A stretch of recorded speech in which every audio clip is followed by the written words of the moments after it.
Estamos en Compartiendo Fe. Bienvenido seas a este espacio de la Arquidiócesis de Hermosillo, el Secretariado de Comunicaciones y la Pastoral para la Comunicación Social. Ya estamos listos en esta producción de Compartiendo Fe para llevar este nuevo espacio de diálogo acerca de temas de interés que tienen que ver ciertamente con nuestra fe y esa búsqueda de sentido que buscamos todos y cada uno de nosotros como creyentes hacia algo más trascendente que lo que tenemos en esta vida, en este mundo temporal terrenal. Los invitamos a que se quede con nosotros los próximos minutos. Vamos al intro e iniciamos. Compartiendo fe, creciendo en amor, unidos en esperanza.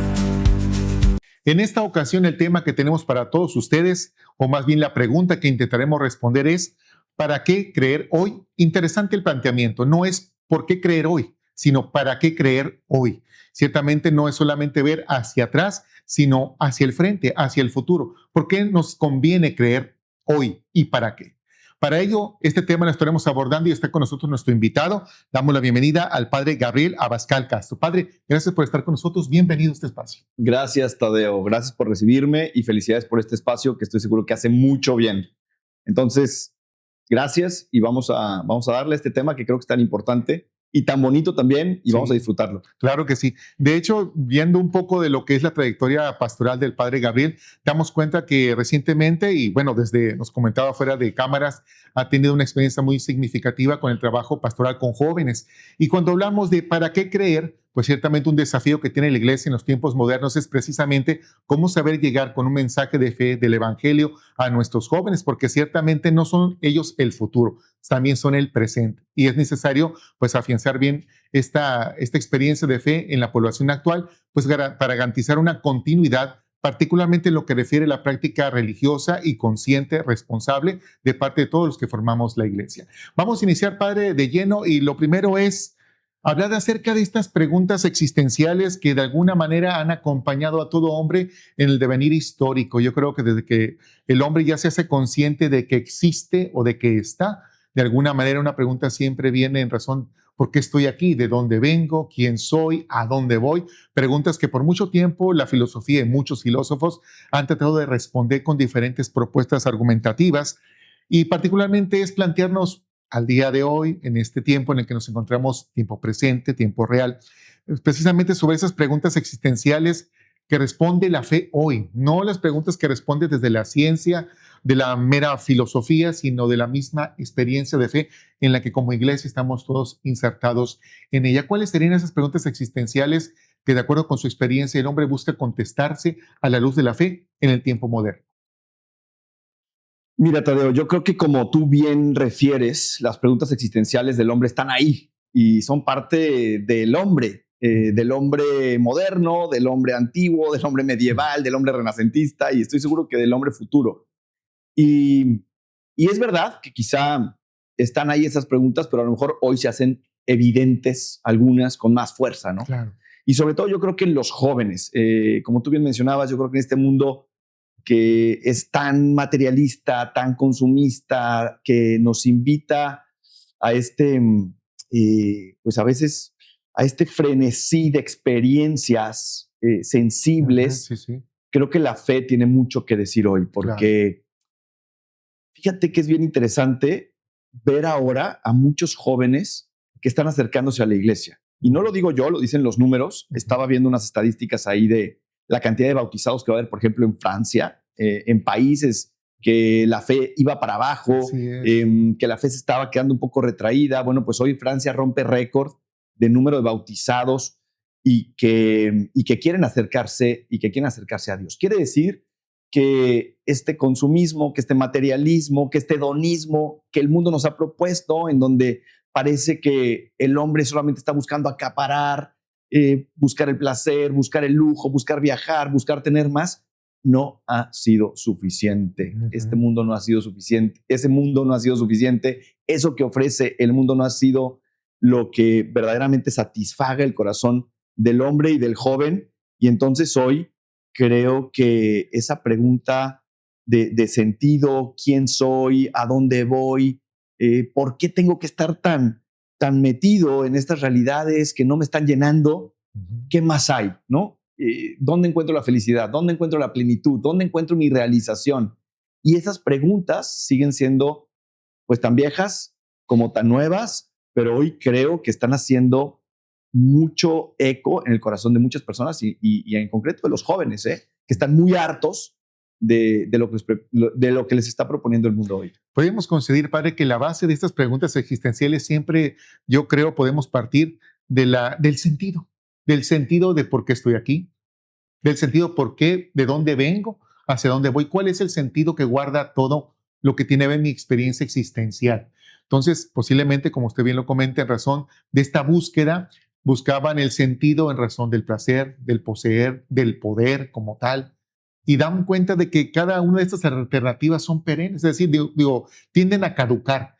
Podrán ser vigentes un tiempo, pero pasado ya no tienen ningún sentido. Entonces el hombre sigue preguntándose sobre estas mismas preguntas, vágame la redundancia, porque lo que busca es un sentido trascendente, aún a su persona, que realmente le dé una claridad y una tranquilidad de que tiene un propósito desde antes de venir y hacia dónde va a ir después de que parta de este mundo. Entonces, en ese sentido, podemos decir, bueno, nosotros como creyentes nos queda claro, cuando hablamos de fe es porque hablamos de una experiencia trascendente al hombre, precisamente porque de Dios venimos y hacia Dios vamos. Y durante nuestra experiencia de vida en este mundo sabemos que no vamos solos, sino que hay un acompañamiento fiel de aquel que nos ha creado por amor y nos quiere junto a Él por toda la eternidad en su amor. En ese sentido, llama particularmente la atención cuando hablamos de fe, lo que nos dice el texto bíblico en el libro de los Hebreos, capítulo 11, versículo 1, cuando nos habla de que la fe es la certeza de lo que así se espera. Es una forma de expresar la fe que en ocasiones a algunos les incomoda porque no los deja del todo claros o tranquilos acerca de un concepto concreto, ¿no? Es la convicción de lo que no se ve. Hablar de estos términos a jóvenes de estos tiempos ha de resultar bastante complicado, ¿no? Y desafiante. Te invito a que creas en algo que en este momento no tienes, pero que es. Sí, puede ser complicado, puede ser desafiante, pero al mismo tiempo cuando contrapones a los jóvenes con los anhelos de su corazón, cuando contrapones a los jóvenes con lo que traen en el interior, pero no a nivel superficial, sino lo que hay verdaderamente profundo, ellos empiezan a darse cuenta que no anhelan este materialismo, este consumismo, esta fama, este poder del que estamos hablando, ¿no? Sino que anhelan algo más.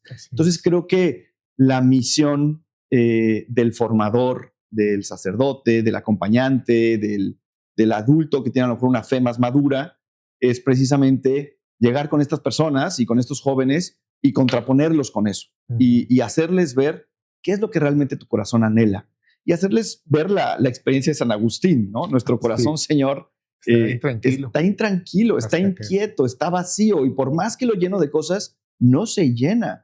Y por más que trato de adquirir experiencias, veo que esas experiencias no son la felicidad, no son la alegría, ¿no? Y cuando me encuentro con Cristo, entonces ahí viene una luz que no se acaba, que no se apaga y que me lanza a algo más y que siempre me da esa plenitud que estoy buscando y siempre hay más amor, ¿no?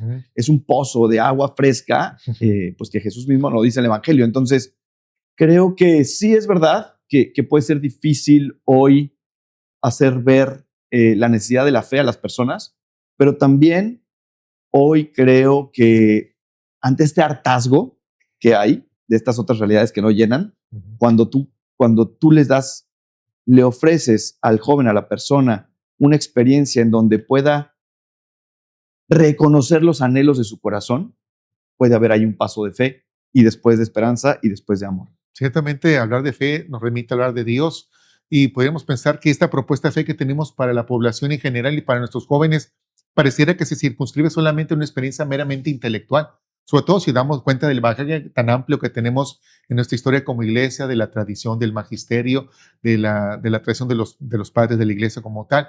Pareciera que la fe entonces es comprender a la luz del conocimiento meramente y no es así. Hablamos, y usted lo dijo acertadamente, de una experiencia de un encuentro con alguien. Con alguien que es trascendente, y lo volvemos a decir desde la experiencia de la fe como creyentes, de dónde venimos y hacia dónde vamos. Ahora bien, la experiencia de la fe, ya lo decíamos, puede resultar un poco desafiante tratar de trabajarla con la población, sobre todo con los jóvenes que vienen con esta ímpetu de quererse comer al mundo de una sola bocanada, no les gusta mucho esperar, sino lo quieren todo lo inmediato, al momento. ¿Por qué creer en un mundo herido, cansado, fragmentado, escéptico? Porque parece que no la tenemos nada fácil. Digo, todos los días vemos los acontecimientos que suceden a nivel internacional y a nivel local, y pareciera que lo que más priva es ciertamente una sociedad harta, como bien lo comentó, fragmentada. En lugar de estar más unidos, parece que estamos más separados. Ahora que las tecnologías aparentemente nos invitan a estar más comunicados, resulta que más distanciados estamos unos de otros. Eh, Tantos casos de personas heridas en sus emociones, en su espíritu también, escépticos, cuanto más ahora con tanta oferta que hay de permitirnos explicar acerca del entorno, del mundo, pues resulta que también son propuestas de conocimiento que en poco o nada le dice a la persona que está en búsqueda del sentido de su vida. ¿Por qué creer en un mundo así en estos tiempos? Mira, yo ¿O creo para qué creer? Digo, lo voy a invertir por el lado más propositivo del sí. escenario. A ver, volvemos un poco a la pregunta anterior. Yo creo que todas las personas genuinamente buscan paz, tranquilidad, felicidad, alegría en su vida, plenitud. Y, y creo que la fe es el único lugar en donde pueden encontrar verdaderamente esto. Ujú. Y volvemos a lo mismo, no una fe del libro, no una fe, entiéndeme bien, de la doctrina, del mandamiento, del catecismo, sino una fe del encuentro. Ujú. Y esa fe del encuentro, en donde yo te presento a esta persona, que es una persona viva, que se llama Jesucristo, y que le puede dar explicación a esa tristeza, que le puede dar explicación a esa tragedia en tu vida, que le puede dar explicación a esa disfuncionalidad familiar, que le puede dar explicación a esa muerte. Entonces, ¿para qué creer? Vale la pena creer porque quiero creer que no todo se acaba aquí, que no todo es existencial, que hay una vida eterna, que hay alguien al que yo puedo amar, que me ama, que me puede levantar, que vale la pena mi esfuerzo, que hay una relación con ese Dios. Entonces, yo creo que volvemos a la primera pregunta incluso, ¿no? En el fondo del corazón del hombre está esa búsqueda de sentido, pero también está esa búsqueda de seguridad. ¿Y para qué creer? Pues para tener esa seguridad que el hombre sigue buscando. Podríamos decir entonces, padre, que el panorama que apareciera es totalmente contrario a como pudiéramos idealmente pensar que es trabajar la fe, pues es donde necesariamente se tiene que trabajar. En un mundo donde la sociedad se siente precisamente dañada, lastimada, herida, cansada, escéptica, es precisamente ahí donde es propicio el trabajar la fe. Claro. Y no lo efectivamente. contrario, porque la fe no es trabajar en razón de que todo esté allanado. Se Exactamente. supone que tiene sentido porque donde no había sentido, ahora se tiene en razón de que la fe se ha de alguna manera introducido y las personas la han abrazado. Sí, porque a ver, el evento Cristo al final es eso, ¿no? El evento Cristo es una realidad de un mundo fragmentado, de un Ajá. mundo dividido, de un mundo consternado por el pecado que no podíamos solucionar nosotros Exacto. solos. Y entonces viene este Cristo, se hace hombre y nos dice, mira, estas realidades tristes, estas tragedias, estas guerras, estas inseguridades, estas violencias, estos medios, etcétera, no se van a quitar. Ahí van a estar, pero yo las puedo resucitar, ¿no? Yo puedo darles un sentido, yo puedo hacer que las veas desde otra perspectiva. Yo puedo hacer incluso que sean tu mayor fortaleza. Y es lo que puede pasar incluso en nuestra propia vida, ¿no? Cuando uno tiene una tragedia, cuando uno tiene un drama, pues se puede quedar en el, hijo, pues qué mal que me pasó, Ujú. en la victimización, en el Así echar es. culpas, ¿no? En el hombre viejo, en el viejo testamento, en el Adán, Ujú. que peca y que le echa culpa a su mujer y que se cubre y que se pone máscaras. O puede ser Jesús que dice, pues mira, sí te pasó esto, muy mal al joven, ¿no? Qué Ujú. triste que te pasó. Me hubiera gustado que fuera distinto, pero si tú me das la posibilidad, te pido tu mano, que la acerques, ¿no? A mis llagas y que veas que yo también puedo resucitar con mis heridas y te invito a hacer a ti lo mismo. Y me puedo meter a tu vida a través de tus fisuras, de tus tragedias, de tus dramas, Y si le das espacio a la fe, te vas a dar cuenta cómo incluso hasta tus propios pecados, esto suena escandaloso, pueden ser luz. Tus propios pecados, tu propia basura, pues se puede convertir en una obra de arte. Claro. Y esa es la fe, ¿no? Por Entonces, ¿vale la pena creer en este mundo? Totalmente. Creo que es cuando más vale la pena creer. Creer es confiar en la fragilidad, porque es fácil creer cuando todo va bien. De un Dios que es amor, que es providente, pues no me falta el trabajo, todo bien en la casa, la salud con los míos. Pero cuando vienen los momentos de dificultad, es curioso, pero ahí nos olvidamos precisamente de esa experiencia de fe en un Dios que está con nosotros, ¿no? Entonces, curiosamente son en las pruebas donde realmente se acrisola la verdadera fe que tenemos en esa confianza en el Dios que va con nosotros.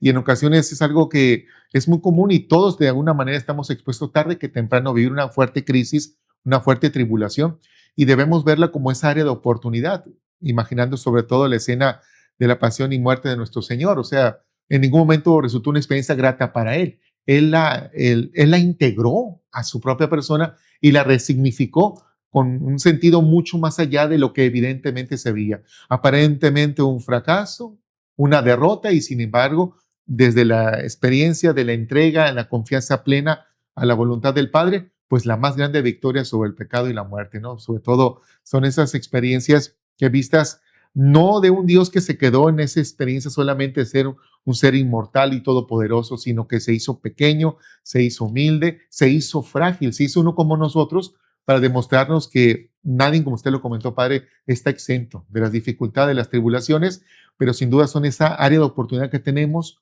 o esas ocasiones para dar cuenta de la experiencia de la fe, a ejemplo del Maestro. Es que mira, Tadeo, cuando uno vive la fe de verdad, deja de haber dificultades y deja de haber tribulaciones. Porque el mayor regalo que hemos recibido es la cruz de Cristo.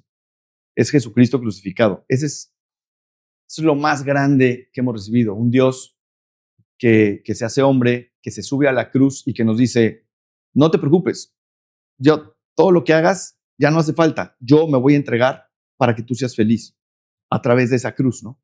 Entonces, cuando uno vive así la fe, ya no hay tragedias, ya no hay dramas, ya no hay tristezas. Todo es regalo, todo es don. Todo es don. Si lo ves desde la fe. Si lo ves desde la fe, una enfermedad es un don, un problema familiar es un don, una disfuncionalidad es un don, un que te quedaste sin trabajo es un don. Todo lo trágico que te puede pasar en la vida, si tú lo ves desde la fe, puede ser precisamente el lugar por donde Dios se quiere meter y hacerte más fuerte, hacerte más resiliente, hacerte más empático, hacerte crecer más, que te salgas de tu zona de confort. En fin, tú sabes si quieres verlo desde la fe y aceptar eso como un don, o tú sabes si te quedas de alguna manera distante del regalo y pues te pones a llorar y te pones ahí triste diciendo, bueno, pues a mí me pasó esto y ya no tengo nada que hacer. Y la fe es precisamente el aceptar el don como venga y decir, pues ya no hay tristezas, ya no hay tragedias, todo es don. Que a veces viene ese don ese regalo en una envoltura medio fea, sí, pero adentro hay un don, adentro hay un regalo. Y es ahí donde la fe nos ayuda a ver el regalo, y siempre lo hay. La gracia como don, y de nuestra parte es colaborar, no en el sentido de que nosotros hagamos la obra la hace Dios, pero nosotros colaboramos con esta confianza no puesta en Él, de que en nuestra oscuridad resplandecerá la luz de su presencia, iluminando y dándole sentido pues a todo, ¿no? En el desafío que tenemos como iglesia de trabajar esta experiencia de la fe en la población, en los creyentes, en los laicos, ¿cuál sería la imagen en estos tiempos de la fe que resulta más difícil de que las personas se apropien de ella? Es decir, de esta propuesta, porque es una propuesta la fe que tiene la iglesia para los laicos. ¿Qué imagen de la fe pudiéramos trabajar y que en estos momentos particularmente le resulte bastante difícil o que cause resistencia para que las personas digan que está bien, pues lo acepto, o no me parece, no estoy del todo de acuerdo? ¿Qué imagen sería de esta imagen de fe en estos tiempos la más, pues difícil, vamos a ponerlo así, de que las personas la apropien, la hagan suya? Varias imágenes. Vamos a agarrar una. Esto da para mucho tiempo para hablar, ¿no? Sí. Pero yo creo que lo que más hoy la gente le puede reclamar al católico, o la imagen que hace que la gente se aleje de la fe, en muchas ocasiones es ese ambiente o esas personas que viven la fe con una rigidez, que viven la fe de la norma, que viven la fe del mandamiento, rúbrica. que viven la fe de la rúbrica. Es la persona que va a misa los domingos, que se confiesa, que comulga, que cumple con los sacramentos, que es el católico del culto, ¿no? De la liturgia, del formulismo. Y entonces, después, ese mismo católico es el que está criticando, es el que no es capaz de salir de sí mismo, es el que no es capaz de ayudar. Que dan testimonio, ¿no? Es el que es todo perfecto y a lo mejor vive en un club de perfectos, de que solamente somos nosotros los que hacemos el bien, Okay. pero no es el que sale de sí mismo, ¿no? Y esto el Papa Francisco Ya. mucho tiempo nos previno. Y quisiera continuar con la idea porque Sí. creo que esta idea, no sé si la escuchaste del Papa Francisco, de la mundanidad espiritual. Esta mundanidad espiritual es estas personas que viven una fe de eventos, de cumplimiento, de cumplir, de yo rezo el rosario, yo voy a misa, yo me confieso, yo comulgo, yo cumplo los mandamientos, yo soy puro, yo ayudo al párroco, yo etcétera, ¿no? Pero después tu vida concreta, tu vida diaria, no tiene nada que ver con Jesucristo. No tiene nada que ver con el evangelio. Sí, por fuera estás muy perfecto, ¿no? Pero realmente no has tocado la gracia, no has tocado a Jesucristo. Y eso nos hace mucho daño. Y eso la gente, y sobre todo los jóvenes, lo notan a leguas, a distancia. Y cuando un joven ve que algo no es genuino, se alejan. Y tristemente, pues, hacemos mucho daño cuando actuamos así y cuando vivimos nuestra fe desde esa imagen. Por supuesto. Por eso el Papa Francisco llega a decir, yo prefiero una iglesia manchada. Que salga, ¿no? Prefiero una iglesia manchada por el pecado que una iglesia perfecta. Y todos decimos, ¿cómo? ¿Cómo está diciendo eso? Es que claro, es que la iglesia no es un club de perfectos. Es un campamento de heridos en donde todos, si nos dejamos tocar por la gracia, podemos hacer mucho bien y vivir muy felices y evangelizar este mundo y hacer de nuestro mundo un mundo mejor, ¿no? Pero en el momento que nos volvemos perfectos, en ese momento nos corrompemos y en ese momento dejamos de realmente evangelizar a los demás y de reflejar una fe viva, y entonces la fe se hace rancia y la fe se hace poco atractiva, poco antojable, y por eso muchos jóvenes y muchas personas se alejan. Algunos como justificación también, pero tenemos que reconocer que ha pasado mucho de esto en la iglesia y tenemos que entenderlo. Claro, por supuesto. En ese sentido, tampoco decimos que todo esto de las prácticas de culto religioso de la que hemos estado haciendo esté mal. Eso está muy bien. Todo está muy pero bien. no tiene sentido que lo hagamos solamente por la apariencia de como somos iglesia, esto es lo que somos en razón de lo que hacemos, pero no de lo que somos detrás precisamente o después de esto que ya vivimos. Pensar así, por ejemplo, también de la experiencia de la evangelización, a la cual todos los bautizados estamos invitados a entrar en esta misión. Podría entenderse, bueno, llega un periodo de misiones en la parroquia, vamos a participar en visiteos, ok, todo correcto. Pero a veces olvidamos que evangelizamos en todo momento y en cada lugar y con toda persona. En nuestro hogar, particularmente con los más cercanos, con nuestras comunidades vecinales, con nuestros vecinos, siendo un buen vecino, siendo respetuoso, siendo de alguna manera pues una persona de bien que no busque hacer daño a su vecino, en el trabajo, con los compañeros de trabajo también, no en el sentido de que se nos vea como una persona que no se le quita la palabra de Dios en la boca, ¿no? Sino con las actitudes, con las formas del trato en fraternidad con los demás. Solamente con el solo hecho de no hablar mal de los demás, ya es una forma de evangelizar que de alguna manera sí puede estar vinculada, por qué no decirlo, con la experiencia del culto, de comulgar a nuestro Señor, el sacramento de la confesión, pero particularmente es por amor a Dios en las personas, en los hermanos. Sí, entonces, totalmente de acuerdo con usted, padre, y creo que en ese sentido, los jóvenes no son nada, en este sentido, que estén distraídos, ellos se dan cuenta de lo que ven y lo que atestiguan después de lo que en un momento particularmente ven de una persona, ¿no? Ven en el supermercado, en la calle, un saludo, un maltrato, y dices, bueno, que no es una persona que sirve en la iglesia. Y este antitestimonio muchas veces lleva a juzgar por unos cuantos a todos. A todos. Y eso que también está mal hecho, pero sí, tristemente es así. Es un gran reto que tenemos sin duda y pues hay que seguir trabajando en ello. La experiencia de la fe como propuesta no implica evasión, sino compromiso. Ciertamente la fe es una propuesta que se tiene para la persona, no se le obliga a creer en Dios.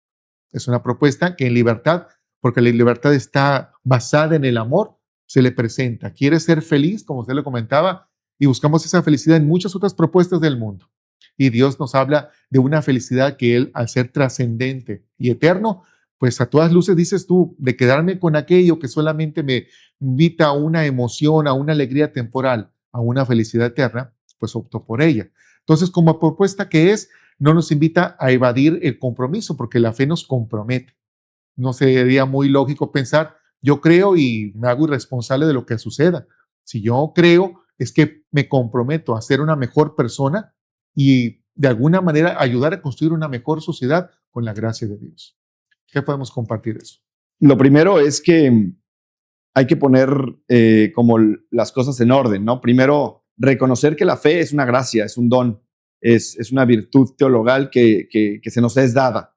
Entonces, en ese sentido, pues no depende tanto de nosotros, No, claro. sino depende más bien de Dios. Y en ese sentido podemos realmente comprometernos si le abrimos las puertas de nuestro corazón a Dios, ¿no? Porque no quisiera que la gente que nos esté escuchando piense que, ok, recibiste una fe por el bautismo y la tienes, ¿y ahora qué vas a hacer? No, tienes que hacer algo. Recibiste una fe por el bautismo que efectivamente la tienes y ahí está Dios tocando la puerta de tu corazón a ver si verdaderamente le abres. Y cuando verdaderamente le abras y lo dejes entrar, Él va a hacer maravillas en tu vida y entonces Él va a hacerle sentido a toda esa fe y entonces el compromiso va a ser algo natural. Y ese compromiso natural, pues no va a ser como todos. Hay quien se compromete en la parroquia, hay quien se compromete predicando, hay quien se compromete en las misiones, hay quien se compromete con los enfermos. Va a ser un compromiso que incluso vas a gozar porque va a ser parte de los anhelos de tu corazón. Amén. Pero el problema es que mucha gente recibe esa fe del bautismo, ese don, y ahí está Jesús tocando su puerta y nunca se le abre, ¿no?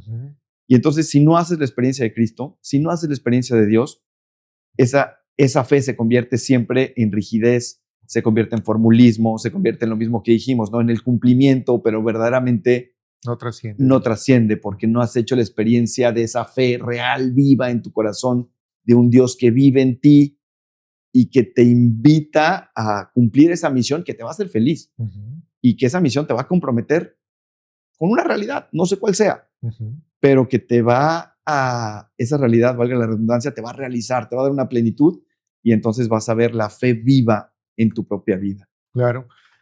Comentábamos al inicio del programa que ciertamente el hombre en busca del sentido, y ahí nos remite a la experiencia que tuvo Viktor Frankl con esa obra, ¿no? Del hombre en busca de sentido, que después derivó en esta disciplina de la logoterapia, ¿no? El hombre en busca de sentido desde la espiritualidad.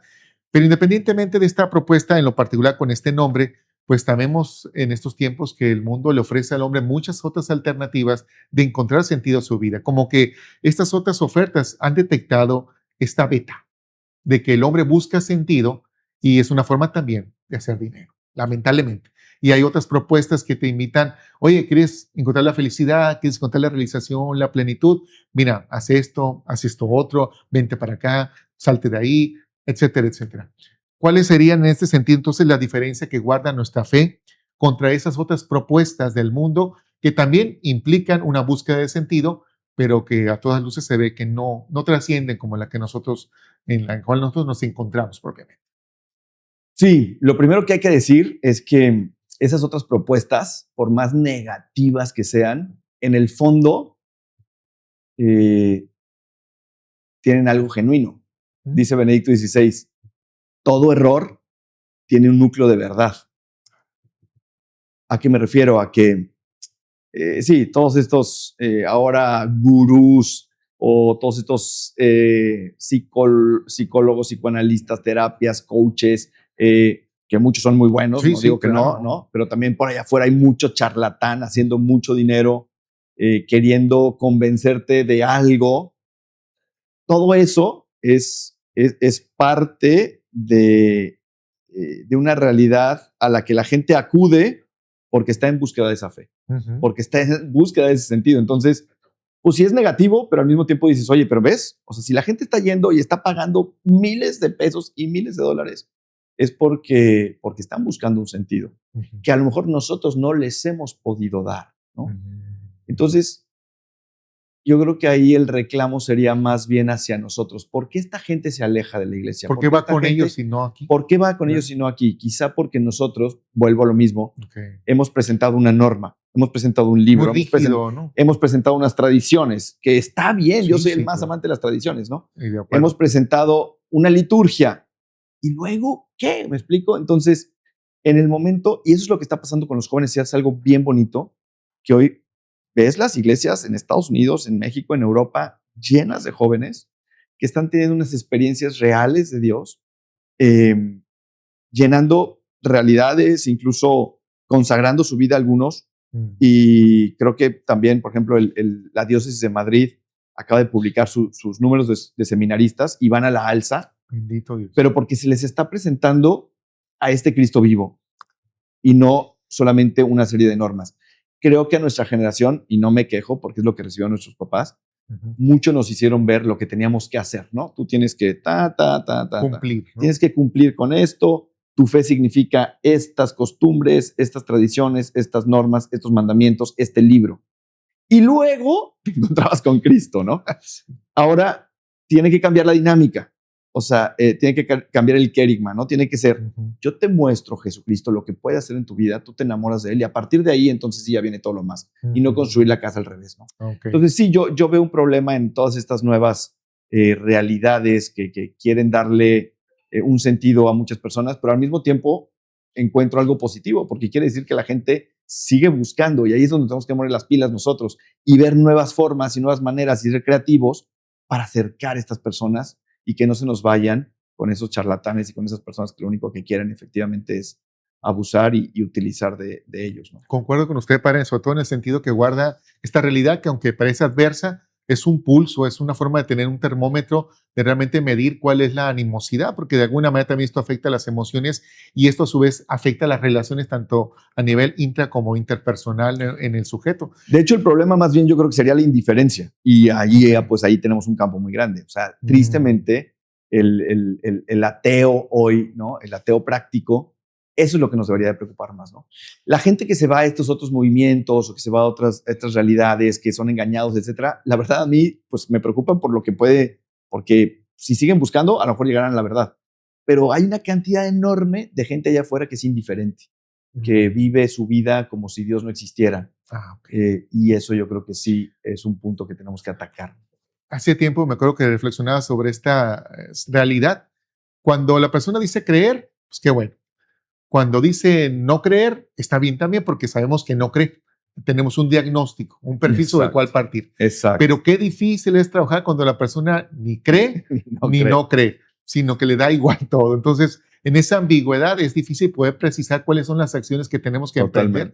Y ciertamente, como bien lo comenta, el tener esta realidad donde tantas opciones salen al mercado para buscar sentido a la persona en su experiencia de vida, pues es un llamado de atención para nosotros para saber de alguna manera, tal vez reforzar, ¿por qué no decirlo?, la alianza con la ciencia, con las neurociencias, que de alguna manera, guardando la proporción de vida, pues reconocer sobre todo que si buscamos un sentido trascendente, no se encuentra meramente en el esfuerzo que haga el hombre.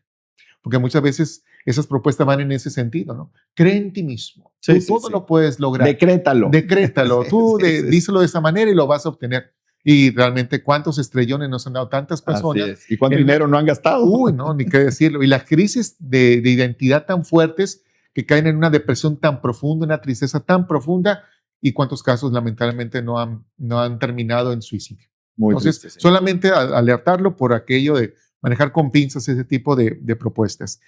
¿Qué significa creer de verdad? ¿Qué significa creer verdaderamente? Mira, yo creo que creer verdaderamente significa, como decía Juan Pablo II a los jóvenes, que fue parte de mi proceso vocacional, decía Juan Pablo II, espalancate, ¿no? O sea, destraba las puertas de tu corazón a Cristo, o sea, ábrele las puertas de tu corazón, pero no decía solamente ábrele, ¿no? Sino que destrábalas. Eso significa vivir la fe, ¿no? O sea, cuando tú abres las puertas realmente de tu corazón a Cristo y te abandonas en él, le dices, Señor, creo en tu propuesta más que en toda mi sabiduría, mi capacidad, mis títulos, mi historia, lo que sea, ¿no? Yo hago esta opción de creer en ti y de soltar el control y dártelo a ti. Y entonces tú haz lo que quieras con mi vida. Pocas personas, yo creo, Tadeo, que yo no me estoy poniendo de ejemplo, pero Claro. yo creo que pocas personas de pronto hacen este ejercicio. Viven su fe cristiana, viven su fe católica, como te digo, van a misa, cumplen con rituales, etcétera, pero no llegan a tener este momento de oración, este momento de intimidad con Dios, en donde verdaderamente le entreguen su vida y se fíen de que Dios es Dios y puede hacer algo más grande, Sí. ¿no? Que ellos mismos. Claro. Entonces, creo que por ahí va esta respuesta. Hace un momento que comentaba acerca de la experiencia que se está dando con los jóvenes, donde estamos cambiando la estrategia con ellos en el sentido de no es que vengas al catecismo, que te adoctrinemos en razón de que te aprendas de memoria todo esto y que cumplas con estas normativas en nuestra práctica religiosa. Ahora, y también soy testigo porque en mi comunidad parroquial de pertenencia estoy experimentando eso, una comunidad muy joven, con muchos jóvenes, y doy cuenta cada vez más cómo los jóvenes tienen esta confianza de acercarse a Dios, a la iglesia, presentándole a Dios su vida. Sí. Y eso que es una vida que va apenas en crecimiento, pero una vida llena de muchas preocupaciones, mucha incertidumbre, muchos miedos, ¿verdad? Y no tienen ninguna resistencia de mostrarse en esa Vulnerables. realidad. Así es. Y se sienten también los jóvenes cuando no son señalados ni experimentan un prejuicio, sino que son acogidos, Exacto. acogidos en el amor de Dios, y a partir de su realidad, ellos se disponen a que ésta sea iluminada por la experiencia de la fe.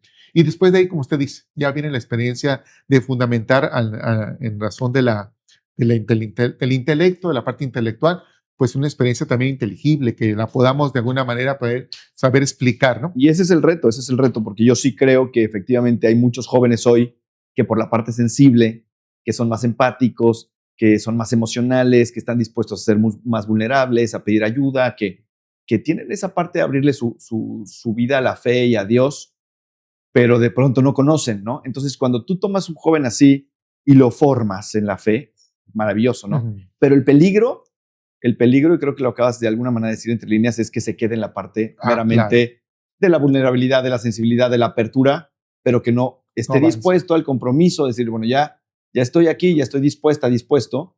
Bueno, pues ahora, esta es la doctrina, ¿no? Y esto es lo que nos enseña la iglesia, y esto es lo que nos enseña el magisterio, y así está conformada la iglesia, y tú eres parte de ella, ¿no? Así es. Ese es el reto que tenemos ahora, efectivamente. Ser un creyente consciente de su fe. Así es. Sentido, esperanza, orientación vital en medio de la incertidumbre contemporánea, de alguna manera vienen a complementar esta significancia de una experiencia verdaderamente de fe, particularmente partiendo del comentario anterior del padre Gabriel acerca de esta apertura del corazón. No es solamente abrirle las puertas, sino asegurarnos que no se le vuelvan a cerrar a Dios, ¿verdad? Porque una forma es, te la abro ahorita porque me siento bien, pero cuando me sienta mal te la vuelvo a cerrar. No, es abrirla, inclusive yo dijera quitarle las bisagras a la puerta para que quede plenamente abierta y Dios pueda entrar todas las veces que quiera y quiere siempre estar dentro de ella. Así que por ahí lo vamos a ir precisando. ¿Cómo hablar de Dios sin imponer? Ahorita yo creo que en el pulso que hemos tenido, padre, usted de acuerdo conmigo de esta charla, pues se siente muy amigable, se antoja de alguna manera quien posiblemente nos esté viendo y diga, caray, no se me había ocurrido esto de apostar por la fe. Posiblemente ahorita con lo que hemos platicado desde el corazón se hayan sentido motivados a ello. Pero, ¿cómo hablar de Dios sin imponer? Porque a veces nos puede ganar mucho esta experiencia de ser en Dios y queremos que todos tengan esta experiencia como nosotros la hemos vivido y a veces olvidamos que cada persona es una historia diferente. Esto que acabas de decir, esto último yo creo que ese es el secreto, ¿no? El discernimiento apostólico de cada realidad y de cada persona. Y por ahí podemos verdaderamente contagiar la fe, compartir el evangelio, compartir a Dios. Y esto es bien importante que lo entendamos porque creo que, no quiero generalizar, pero a lo mejor en el ambiente eclesial en el que nosotros crecimos, vuelvo a lo mismo, no se trata de culpar a nadie, así nos tocó y a mí me encantó cómo fue y ni modo, ¿no? Pero sí fue quizá un poco, esto es lo que tienes que saber, esto es lo que tienes que aprender y de esto se trata y si pecas te vas al infierno y si eres santo te vas al cielo, ¿no? Pero hay que saber discernir apostólicamente la realidad de la persona con la que estoy tratando. Así. Si uno siempre hace ese ejercicio antes, ante una realidad, ante una comunidad, ante una persona, entonces puede verdaderamente actuar como Cristo y transmitir la fe y evangelizar de verdad. Ayer estaba escuchando una reflexión de Don Rui, de nuestro obispo, que decía que él, cuando fue nombrado obispo, según yo, creo, o sacerdote, no me acuerdo, le invitaron de misiones a San Cristóbal de las Casas. Y él iba con todo este ímpetu de, yo, bueno, pues ahora soy el gran apóstol y les voy a enseñar y van a ver aquí cómo es esto de la fe y de la iglesia. Y cuando llegó allá se dio cuenta de las costumbres de las personas, de la idiosincrasia de las personas, del contexto de las personas, de la historia de las personas que vivían ahí, y cambió totalmente su visión y su estrategia de cómo evangelizar a estas personas. Ese es un discernimiento apostólico de la realidad. Y tenemos que aprenderlo también con los jóvenes. Y ahí me gustaría añadir una cosa más. No nos escandalicemos. Es que no basta de decir, a mí no sabes la flojera que me da platicar con adultos que dicen, es que qué barbaridad, es que todo está mal, es que qué impresionante, es que los jóvenes, es que estamos muy mal, es que qué va a pasar, y se desgarran las vestiduras. Bueno, sí, bueno, ¿y qué vas a hacer, no? Pero bueno, si no vas a hacer nada, deja de criticar y deja de desgarrarte las vestiduras y de escandalizarte porque no sirve de nada. Entonces, sobre todo con los jóvenes, no te escandalices. Por más tremendo que veas la situación, el panorama, no te escandalices.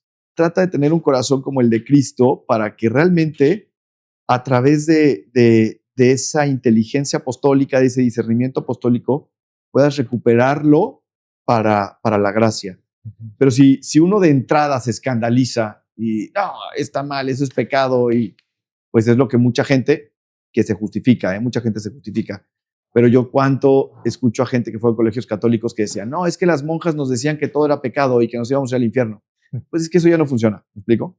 Y ese método pues no va a salvar almas, y menos en la realidad del mundo actual. Por supuesto, complementamos esta última intervención también con la cita de Juan 6, versículo 68, que es el episodio cuando Pedro, precisamente a razón del escándalo que provocó aquel discurso de Jesús en la sinagoga, cuando hablaba de comer su cuerpo, beber su sangre, y que fue una desbandada de los que se fueron de su presencia, porque dijeron, esto es una locura, ¿cómo nos invita a él?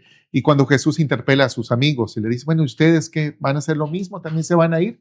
Y Pedro, a nombre de todos, que le responde, Señor, ¿a quién iremos si solamente tú tienes palabras de vida eterna? De alguna manera, la búsqueda del sentido del hombre es acerca de una experiencia de vida eterna, de vivir para siempre. El verdadero sentido que encuentra el hombre es a vivir, pero vivir en plenitud. Y de alguna manera, en esta experiencia temporal terrena, el hombre experimenta una experiencia de vida, pero limitada, circunscrita muchas veces a las circunstancias adversas, muchas de ellas que de alguna vez, si la vemos con la actitud de la fe, pues son oportunidades para fortalecernos y salir avantes de esas situaciones o realidades. Pero la profesión de fe de Pedro nos invita precisamente a darle crédito.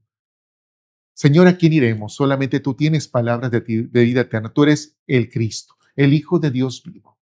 Un reconocimiento a la persona de Dios en la persona de Jesús, el que se ha hecho hombre para estar con los hombres y llevarlos a la presencia del Padre. Creo que de alguna manera esta confesión de fe es producto también de un encuentro, como lo ciertamente fue de Pedro durante este tiempo que estuvo en las corridas de evangelización con Jesús.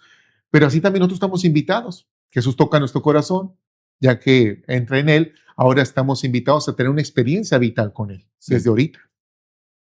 Y parece que me voy a contradecir de todo lo que he dicho, pero rescato de lo que acabas de decir, que es muy valioso y muy rico, también la otra parte, porque me encanta que Jesucristo dice, esta es mi propuesta eucarística, esta es la propuesta de que yo me voy a quedar con ustedes en este pedacito de pan para toda la vida. Y todos los judíos de su época se escandalizan y dicen, no, ¿cómo es posible? Eso es una blasfemia tremenda, ¿no? Y Jesucristo en lugar de decir, no, a ver, espérate, me equivoqué, no lo Déjame quería decir así, explicártelo. déjame explicarles que esto simboliza, significa, no, pero no se vayan. No, Jesucristo es tajante, ¿no? Esta es mi doctrina, o sea, esto es lo que es la fe, si te gusta bien y si no, llégale, ¿no? Así O es, sea, una propuesta. adelante, esa es mi propuesta y yo así lo voy a hacer porque esto es lo que vengo a darles. Ujú. Entonces, también esta es otra parte que es bien interesante. En este discernimiento de la fe y en este discernimiento apostólico de la realidad de la que hablábamos, no podemos ser tampoco tan laxos de decir, bueno, es que voy a ver el contexto de las personas y vamos a ver. No. Llega un momento en que tienes que presentar a la persona de Cristo porque no eres tú. Tienes que presentar la fe porque no eres tú. Tienes que presentar el catecismo, tienes que presentar la Sagrada Escritura, tienes que presentar lo que es el magisterio de la iglesia y decir, o sea, si es este camino. Y eso es bonito también, ¿no? Ujú. Y después, obviamente, la respuesta de Pedro que dice, Señor, ¿a quién iremos si solamente tienes palabras de vida eterna? Entonces, es ese binomio que es tan hermoso en nuestra fe, ¿no? Que es Así es. tan hermoso en la doctrina cristiana, en nuestra fe católica, que creo que cuando uno lo comprende, crece mucho, no solamente desde el punto de vista intelectual de comprensión, sino también espiritual. Por supuesto, así es. Fe en una sociedad cansada, ciertamente herida, fragmentada, escéptica, es una oportunidad que tenemos como iglesia, como creyentes, como bautizados, para reforzar esta experiencia de evangelizar a través del testimonio, de un encuentro con un Jesús vivo y resucitado. Un encuentro que da sentido, propósito y es también fundamento de nuestra esperanza. La fe como una respuesta, no como una imposición, como una propuesta que está ahí al alcance de quien aquel lo desee abrazar, hacerla suya y llegado el momento en el compromiso que este implica, el compartirla como un testimonio de vida para con los demás. Agradecemos al Padre Gabriel Abascal Castro que haya estado con nosotros en este nuevo espacio de Compartiendo Fe. Padre Gabriel, gracias por estar con nosotros. Fue un placer conversar con usted en esta ocasión. Gracias Tadeo, por su tiempo. Gracias a ustedes y gracias por este espacio y felicidades. Gracias, a la orden. Y a ustedes en casa les deseamos que hayan pasado también un muy buen momento de dar cuenta de este diálogo que hemos tenido en esta ocasión. Un servidor, Tadeo Lagarde, les invita a que nos acompañen en una próxima emisión de este espacio de Compartiendo Fe. Hasta luego. Compartiendo fe, creciendo